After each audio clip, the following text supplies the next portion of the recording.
are still on shock watch from last week. How was everybody's Aquarian full moon? I have been having some hard time sleeping. It's very well known that around the full moon and new moon that humans tend to sleep a little bit less. I'm sleeping considerably less, still getting sufficient amounts, just tired throughout the day.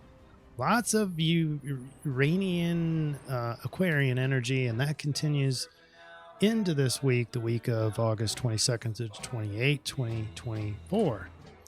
Here is our overview slide of what we have. So we're post full moon, Aquarian full moon, and we're headed into a grand trine. This will be one of the first of three grand trines. The follow-on ones are going to be strictly Earth. There's Pluto right now in a retrograde in Aquarius that completes this grand trine, but it's not strictly Earth. There is some Aquarian feel to it with Pluto. Of course, there's Uranus as well, the shock and awe planet, the planet of change, and that's a direct match to the I-Ching that says shock, 51, hexagram 51, line 4. And with Uranus and Pluto as part of this grand trine, there's a lot of influence for change, shock, transformation. The DreamBot is noticing these with time and reset. There's a re-examining kind of a feel. That's the Virgo. Venus and Sun are both in Virgo. On day one of our CIRF report, the Sun is going to go into Virgo. We also are going to notice and witness things. That's according to the DreamBot. And then the civic duty with especially voting and agreeing and caring. We're supposed to care. That's up there in the DreamBot. We'll look at that. So Sun goes into Virgo. We have a very transformative grand trine. And then towards the end, we have Mercury station, not quite retrograde yet in this window, in this CIRF window. But we also have a last quarter moon. So everything's sort of drawing down right now energetically in the lunar cycle. And we'll look at what we need to do for that. We're going to also we're doing the triangulation for the biggest influence, which this week is Earth re-examined and redesigned. There's a lot supporting this. It's not just this grand trine. And we'll look at all those details, but then we're going to also triangulate for the solution later so we know what to do to maximize our success. All right, let's get started.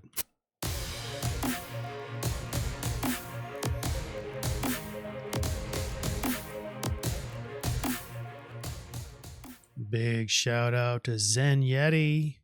A big win. Best comment award. Thanks, Chris. Good lesson about acceptance without surrender. Also picking one of my favorite and most useful plants. Ours are doing better than ever this season. Congratulations, Zen Yeti. You are awesome. Let's go to the DreamBot. There we go. And I have I don't know, it's almost like a word I don't even want to say is number 3. We have the words that we have been working through, like voting and, backup and woke, and all those are now towards the bottom. We have new words. And I mean, when I see 3 words that start with the letter C, traditionally that was a first indicator, a red flag that there was a anomaly in the DreamBot dictionary, meaning that there was kind of like a missing row. But I verified it. All this is correct. We have the word era is way at the top. And these 4 words, era, care, the next word is spelled C-U-M, and then camera. And those 4 words literally have 0 hits in all of its history. And then all of a sudden, this huge spike of era, care, CUM, and camera. So what do you make of that? Well, I put these all into memes, and to cut this story short, the red arrows, and there is a lot of red arrows. They infer things about time. Obviously, the first word era is about a period of time. We have AUG, August, that's coming down, days. August is in there, continuing already, never. These are inferences of when. And then the green arrows are more of civic duty, like votes, choose. You have to care. That's number 2 in our DreamBot. And then witness as a really small meme. So there you have it. Any questions there? Any analysis? What do you make of that CUM word?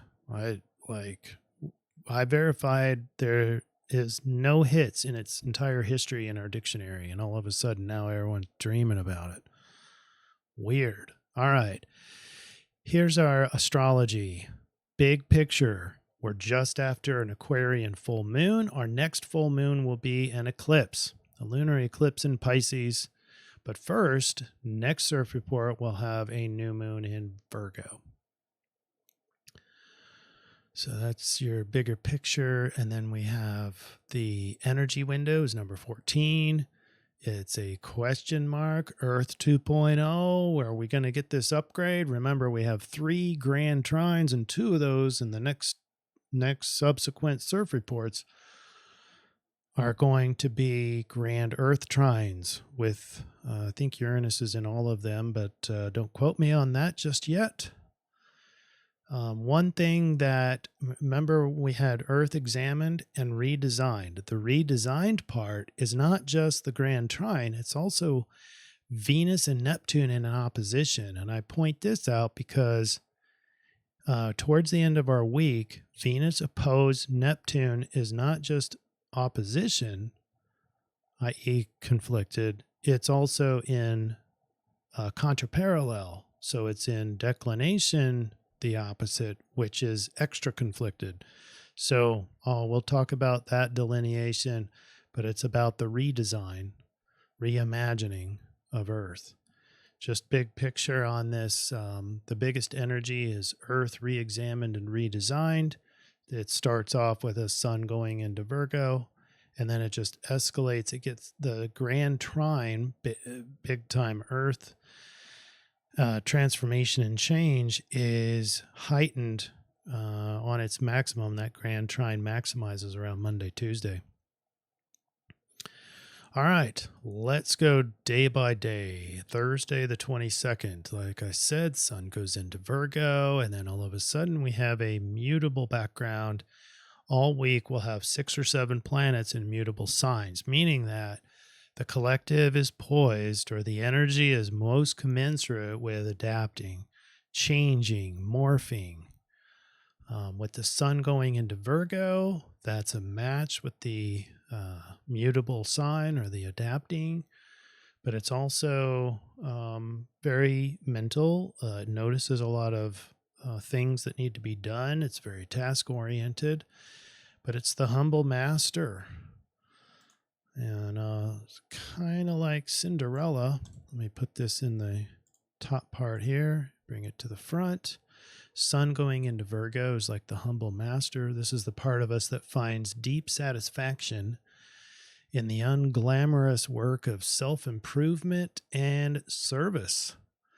Like a disciplined monk or a craftsperson, the humble master patiently practices their art with focus and consistency, not for applause, but for the simple joy of excellence. You may feel, after the sun goes into Virgo at 9:54 Central Daylight Time on 22nd of August, which is a Thursday, you may feel increased efficiency, organization, and productivity.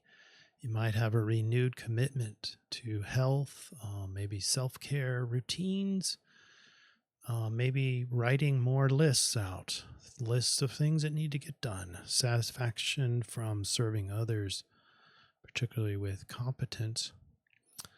That's not the only thing happening on the 22nd, because at 10:20 p.m., Venus square Mars goes exact. Venus right here in Virgo, Venus in Virgo is in a fall, meaning she has to work a lot harder at love, things that she's good at, beauty. Spends more time getting ready to go out and looking good. Just everything is a little harder for her. But this square to Mars really connects the other mental sign, both of Gemini and Virgo, ruled by Mercury, so very mental. And this is a mental pressure. This square, normally Venus square Mars, is a very passionate and love kind of environment, which is the same here, but mostly in the mind. So just sort of like a pressure to find it, basically, or a pressure to want it, or pressure to think about it a lot more. Friday, the 23rd, this is the establishment of our first of 3 grand trines. This is just the middle of the day, chart around noon. And here are our players. We have in Earth signs, we have Venus, we just talked about, and then Uranus in Taurus. And we also have Pluto in a retrograde in Aquarius at 10 minutes, 0 degrees, 10 minutes. So just imminently, all this week, I mean, it takes an enormous amount of time for Pluto to go just 10 minutes, but we'll be returning into Capricorn, and that's when we're going to get these grand Earth trines with other players like the Sun. But, so what we have here, Venus and Uranus, they're both in Earth signs, so this is becoming the alchemist sacred laboratory. It's diligent devotion of earthly matters, but Uranus and Pluto,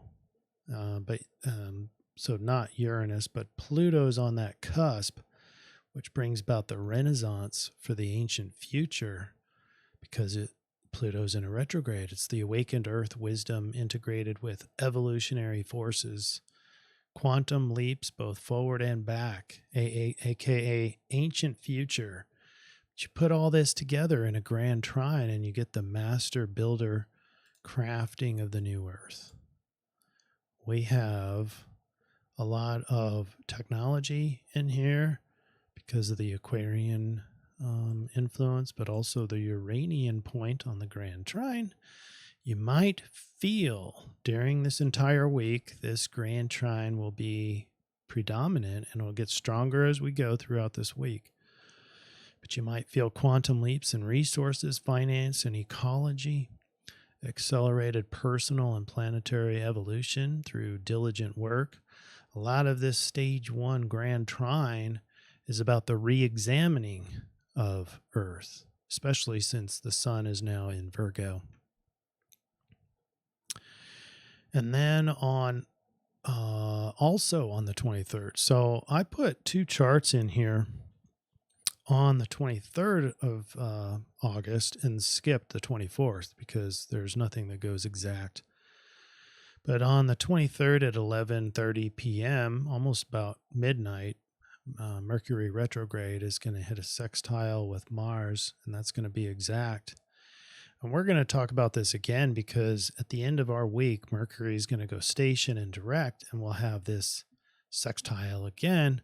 We'll cover that in more detail now, then when that happens. But for now, it is an opportunity for really going after what you're thinking about. So you have the ability to manifest what you're thinking. And this really goes to the Earth redesigning, even though neither one of these are in the Earth. It just adds to, especially, well, we'll talk about later, Venus opposed Neptune.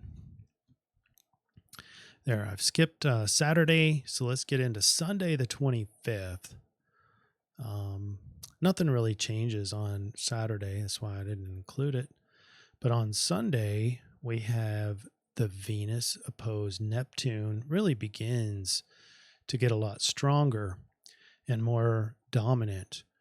And this is the impossible dream because, Neptune is dreaming and idealistic.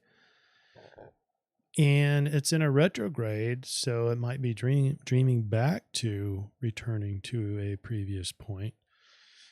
On Earth, the eternal human struggle between our highest ideals and limits of earthly realities combines the starry-eyed optimism of the dreamer and the disillusionment of waking from a mirage. And this, my friends, is just going to get stronger. Some people might feel this is more of like is it too good to be true? Or maybe a politician promising utopia. Whenever you hear anyone promising, anybody of power promising a utopia, I would watch out, because a lot of people tend to die shortly after that. So I would see that more of not hope, but more of a warning sign, and, go into protection mode. I'm not saying that anyone is promising utopia, but I've seen it around, percolating. All right. Well, here's your vision or picture of the Earth imagined or reimagined or redesigned. It's that Neptunian idealism and dream, illusion, fantasy. Here's our last quarter moon. And the last quarter moon is defined as the 90 degree or the square with the sun. Sun in Virgo, moon is in Gemini. Again, two mental signs, but it's a drawdown. The last quarter moon denotes probably be easier to start to shut things down, especially for your lunar goals, and start getting ready to really relax, rejuvenate. The Gemini backdrop helps us navigate this transition in this next phase, and we can gather information, make smart choices, especially as things are changing. We can just kind of sit back and observe. That's the kind of point with this last quarter moon. And then we have Tuesday, the 27th, the Venus trine Uranus. Venus trine Uranus right here is going exact. You can see 27 degrees, 15 minutes. And Venus is in Virgo at the exact degrees and minutes. And so we get the innovative sensualist here. Obviously, Uranus is the innovator. Venus is the sensualist, finding fresh, original ways to enjoy earthy and practical pleasures. Enjoy the exciting flashes of insight in mundane matters. A knack for finding delight in life's surprising twists and turns. And then also on Venus is the opposition to Neptune. She's now within about 2 degrees of orb. So that's getting pretty tight, and it's an opposition. So they're in sort of a battle with each other. It makes things a little more difficult and forces us to really try to balance those out, which can be difficult.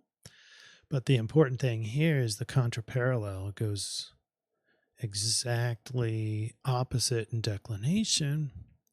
And what that means is even more conflict. So they're already conflicted in opposition. Now in contraparallel, even more conflicted. This is like having 2 or 3 greener pastures. So just as indicated here, you've got 2 green pastures, and now you're kind of conflicted between which one's right, which one's the better of the 2. Start riding the fence on which one you actually want. And maybe another greener pasture comes out. So you're dancing between all these imaginations of improvement. Now on Wednesday, and this is when Mercury goes station at 4:14 p.m. Oh, by the way, Venus opposed Neptune goes exact a little bit earlier at 3:24 p.m. Central Daylight Time. But this is about Mercury. You can see the little S here on Mercury in Leo. Mercury station means it's stopped its apparent movement one way or the other. It was in retrograde. Now it's going to stop in accordance with how it appears from Earth. And this is the show-stopping storyteller. He's communicating ideas with a dramatic flair because he's in Leo. And it's in station, meaning that those packets of energy are a lot more intense. So we got the dramatic flair and the commanding presence of Leo.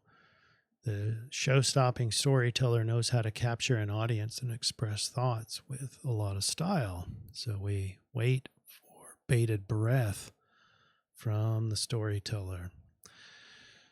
And then next CIRF report, we'll go into Mercury retrograde. But for now, let's go into the I-Ching. It's 51, an overall feeling of shock, surprise, alertness, heightened awareness, a sense of sudden change or upheaval. This is clearly the Uranian and Plutonian energies. Potential fear or anxiety. Fear is, some people say, is just nothing more of not knowing, which generates the fear. Might see some excitement or stimulation, which kind of the flip side of the coin between anxiety and excitement. Same sort of energies there.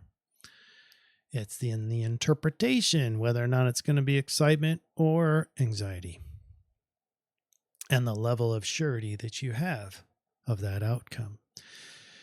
But remember, we had the change line 4 active. So this brings about a feeling of being caught off guard. So you're like kind of behind the changes and now you're reacting. Sense of danger, impending doom, anxiety about potential loss, urgency to take action or make changes. Remember that kind of goes against the last quarter moon. Last quarter moon is more of a drawdown and reclusion and taking care of yourself, which is a direct match of Sun going into Virgo. So I do like that is correlated, but the I-Ching doesn't seem to match with this urgency to take action and realization of one's vulnerability. So what we do now is we're going to summarize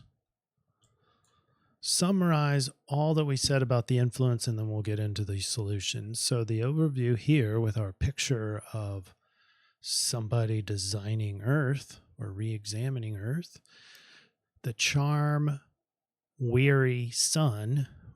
Sun has been in Leo, moves into a more task-driven, reclusive, and detail-oriented Virgo.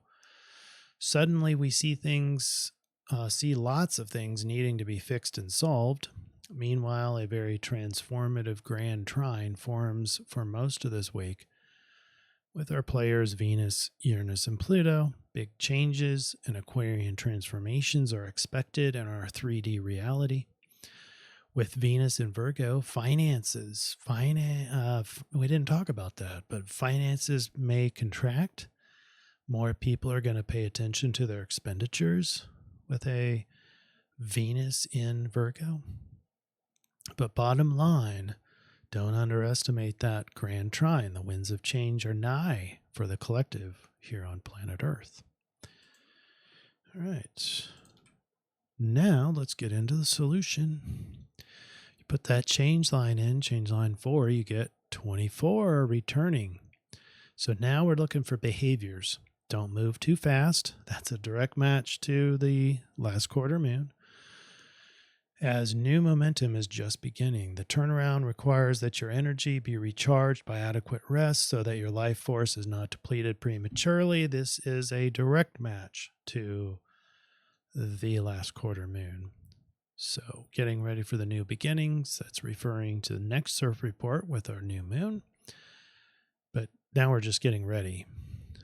Showing patience, practicing self-reflection, returning to the basics. All right, we're choosing Uranus. I could easily choose Venus, and something in this grand trine is important. I chose Uranus because it's in that same static line pretty much all week long, and it has the most alignments to it. Most other alignments. So it's got a lot of focus, and that goes to hexagram 8 of the Rave Mandala, and it also shows us Sidereal Taurus. Because if I would have chosen Venus for this, it's like she's going to go through that whole hexagram and go through all these lines. So that's why I chose Uranus, a little more static. All right, what we have is the phony, line 3 of hexagram 8, holding together is the acceptance of the style and not the substance of the communal actions. A little more specifically, the perfected and rarely detected superficial intimacy. The example as an expression through style, not substance. Basically, what it's saying is the hexagram is describing the skill of navigating social situations with a degree of superficiality. Now, this is perfect word for it, the phony. But it's going to be very useful this period because of our reclusion, last quarter moon and the returning I-Ching. It means you don't need to be out there and about putting a lot of effort into socializing. I mean, you can if you want. It's going to take a lot more effort. But here's your option according to the rave is not put all that effort into substance and just live in the superficiality. The downside to this is the over-reliance and unfounded confidence in style, meaning that you take it kind of as an MO or as a permanent mantra, and then people see you as superficial. So you don't want that. But this week, it's okay to be superficial and just work with the style, kind of be phony and not have a lot of substance. All right. And I'll show you why that's important, because we're going to talk about the solution. So we have I-Ching 24 returning. That's it's a bear hibernating. That's the picture. Then we have the phony where everyone's all dressed up and all styled out and not really looking at hearts and people's intentions, and bonding, but more of how do they look and what's the size of their hat and how nice is their tie. Not that you have to dress up this week. It's not the point. And we have Sidereal Taurus, and you see these bulls are not doing a lot. They're just laying around because we have a last quarter moon. So here's the triangulation. This triangulation has strong hints of receding into the background. The last quarter moon is a great match to the I-Ching 24. They're basically the same thing as we saw. This is clearly weighted towards more self-care, slowing down, starting protocols for rest and relaxation. It's a direct match to our tropical astrology too, with Sun going into Virgo. Be careful with Sidereal Taurus though, as hard work and elbow grease are not the best use of energy at this point in the lunar cycle, but luckily, Taurus is also about sensory experiences and staying in the moment, and also lazy. It's not wrong to be quite lazy this week. Let me say that again, all you hard workers out there, especially myself. It's not wrong to be quite lazy this week. So that's from the 22nd of August to the 28th of August. It's okay to be lazy, especially as the Earth changes begin taking place. Hibernating is a great image for this triangulation. If you find yourself in the social sphere, receding here is also warranted. Value superficiality, but don't be too obvious about it. If social is difficult for you, consider more shallowness, just talk about the obvious things that everybody can see. Don't talk about the underlying emotions and all that depth work. Or just do an Irish goodbye. Does everybody know what an Irish goodbye is? You just disappear and you didn't tell anybody. Just like, hey, where'd Chris go? And you won't be wrong this week if you do that. I'm not saying you have to. In the social work, you do you. If you want to go and bond with everybody, that's fine. There's nothing wrong with that. But it's just going to be better in the overall triangulation, more success if you don't focus on those bonding moments and spend more time just in the superficial and maybe not even doing the social thing. This, because we have the rave hexagram 8 line 3, doesn't mean you have to be in the social.